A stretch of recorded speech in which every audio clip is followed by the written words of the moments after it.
मैहर नाम का एक छोटा सा गांव था जहां लोग बाग खेती करके अपना अच्छा जीवन गुजारा करते थे। वो गांव अपने सरसों की खेती के नाम से जाना जाता था।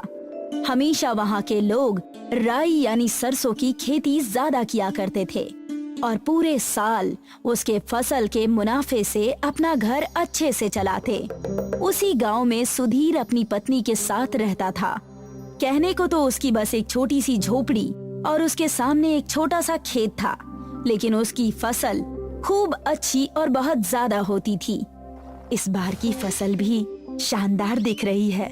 इसे बेचकर हम कम से कम 6 महीने सुखी से रह सकते हैं। हाँ, इस बार इन राई का मैं तेल भी निकालूंगा, उससे भी हमें बहुत ज्यादा मुनाफा होगा। ये तो बड़ी अच्छी बात है जी, हम उससे घर भी बनवा लेंगे।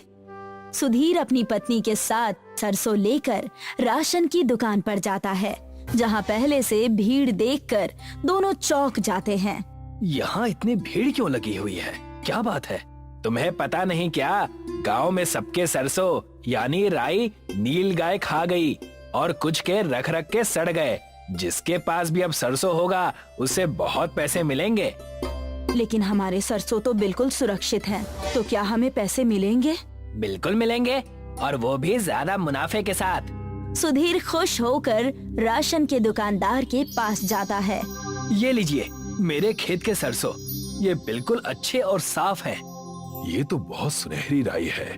इस राई को मैं लेकर रख लूंगा, लेकिन इसके पैसे बिल्कुल नहीं दूंगा। अच्छा, अगर ऐसी बात है तो एक काम करो, ये सरसों यहाँ रख कर चले जाओ। तुम्हें पैसे अगले महीने मिल जाएंगे, पूरे 1000 रुपए। पैसे अगले महीने क्यों? ये कैसा न्याय है? एक काम करो, अभी कुछ पैसे ले लो और मेरे दुकान में काम करो। 1 महीने काम करने के बाद अपने काम और सरसों के पैसे दोनों लेकर जाना। ये मुझे मंजूर है, लेकिन तब मैं पूरे पैसे लेकर जाऊंगा।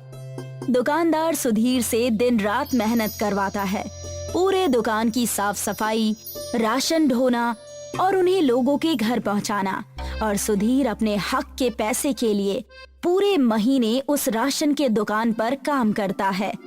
अपने पूरे पैसे लेकर ही आइएगा, पूरे 1 महीने हो गए हैं। तुमने सही कहा भाग्यवान, उस खूसट दुकान वाले से मैं अपने पैसे लेकर रहूंगा। सुधीर दुकानदार के पास अपने पूरे सरसों और मेहनत के पैसे लेने तो चला गया, लेकिन दुकानदार ने उसे पैसे देने से इनकार कर दिया। बड़ा आया पैसे लेने, 2 कौड़ी का मजदूर। सरसों सारे गांव का अच्छा था। मैंने तो बस उनसे झूठ कहा था कि सरसों सड़ गए हैं ताकि मैं वो ले सकूं। और तो और कोई नील गाय जैसा कोई जानवर नहीं है। सारे के सारे सरसों को मैं और मेरे आदमियों ने चुराया है। तुम्हें ऐसा छल कपट करके क्या मिलने वाला है? 2 वक्त की कमाई तो तुम अपने दुकान में कर ही लेते हो। गरीबों का पैसा खाकर तुम्हें कोई सुख नहीं मिलेगा। अब जो है सो है। तुम अगर ये बातें गांव में जाकर बताओगे तो मैं सबसे कह दूंगा कि तुमने मेरे दुकान में चोरी की है। तुम्हें मार भी पड़ेगी और पुलिस थाने भी जाना पड़ेगा। मैं ऐसा कुछ नहीं करूंगा। ऊपर भगवान है, वही दूध का दूध और पानी का पानी करेगा। सुधीर दुकानदार से अपने मेहनत और सरसों के पैसे बिना लिए ही वहाँ से चला जाता है और घर आकर अपनी पत्नी को ये सारी बातें बताता है। आपने उससे कुछ कहा क्यों नहीं? मैं और भला क्या करता? वहाँ से निकलने के बाद मैंने कई जगह नौकरी भी तलाशी, लेकिन कुछ हाथ नहीं आया। और हमारे पास बस 2 दिन का राशन बचा है। इससे हम कैसे गुजारा करेंगे? ना खेत की फसल बचे और ना राशन। मुझे तुम कुछ खाना बनाकर बांध दो। मैं शहर जाऊंगा, वहाँ कुछ उपाय ढूंढने की कोशिश करूंगा। तब तक के लिए तुम अपने मायके चली जाओ। सुधीर अपने घर से थोड़े से पैसे और खाना लेकर शहर के रास्ते पर निकल पड़ा। शाम हो चुकी थी। पूरा जंगल शांत है। मुझे तो बहुत ही घबराहट हो रही है। सुबह तक शहर पहुंचकर नौकरी भी ढूंढनी है, वरना मुसीबत आन पड़ेगी। जंगल बड़ा ही घना होने के कारण सुधीर थक जाता है और एक पेड़ के नीचे आराम करने की सोचता है। ये अच्छी जगह लग रही है। 1-2 घंटा आराम करके मैं यहाँ से फिर से निकल जाऊंगा। सुधीर जैसे ही सोता है उस पेड़ से एक आत्मा निकलती है और सुधीर के झोले में से सारा खाना खा जाती है। अचानक सुधीर की नींद खुलती है तो वो उस आत्मा को खाना खाते हुए देखकर हैरान हो जाता है। मम्मी बचाओ, कौन हो तुम और ये सब क्या कर रहे हो? चिंता मत करो, मैं तुम्हें कोई हानि नहीं पहुंचाऊंगी। तुमने तो मुझे मुक्त किया है।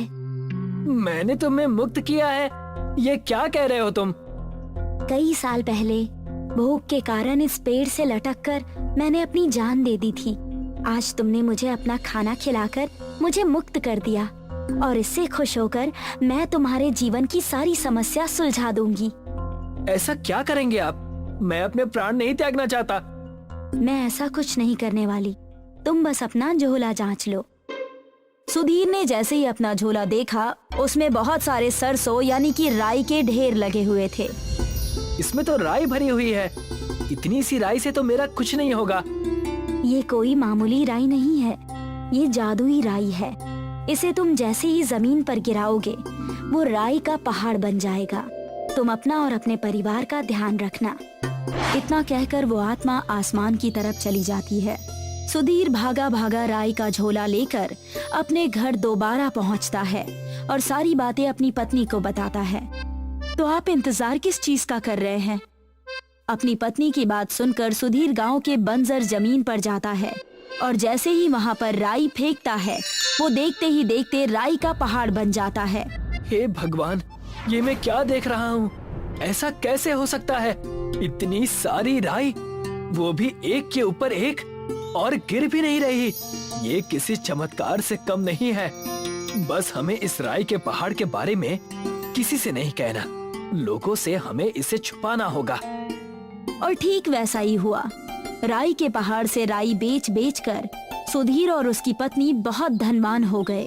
उस राई के पैसे से सुधीर गांव के लोगों का दुख मिटाने की कोशिश करता, लेकिन सुधीर की सफलता को देखकर गांव का दुकानदार जलने लगा और सोचने लगा, ये आदमी कुछ ही दिन पहले मेरी दुकान पर रोते हुए कुछ पैसे मांग रहा था और आज ये मैं क्या देख रहा हूँ? ये तो कुछ भी नहीं मालिक। सुधीर की राई दुनिया के हर कोने में जा रही है और तो और वो गरीबों की सेवा भी बहुत करता है। तो हमें इसका पीछा करना होगा और देखना होगा कि आखिर माजरा क्या है। दुकानदार और उसका आदमी सुधीर और उसके घर पर नजर रखने लगा। एक दिन दोनों ने सुधीर को उस बंजर जमीन पर जाते हुए देखा। मालिक, ये देखिए, सुधीर उस बंजर जगह पर जा रहा है जहाँ कोई नहीं जाता।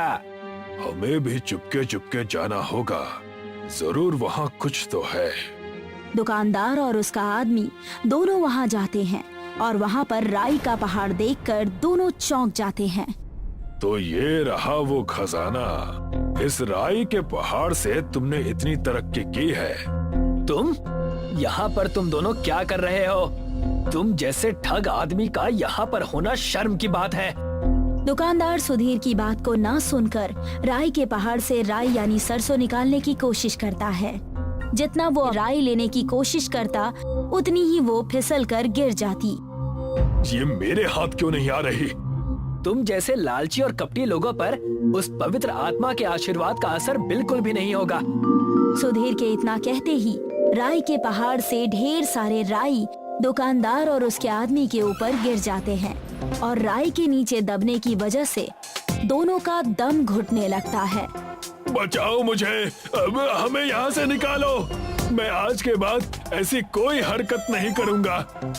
कृपा करके बचाओ, मुझे भी बचाओ। दुकानदार और आदमी को तकलीफ में देखकर सुधीर उन्हें उस राई के ढेर से निकालता है।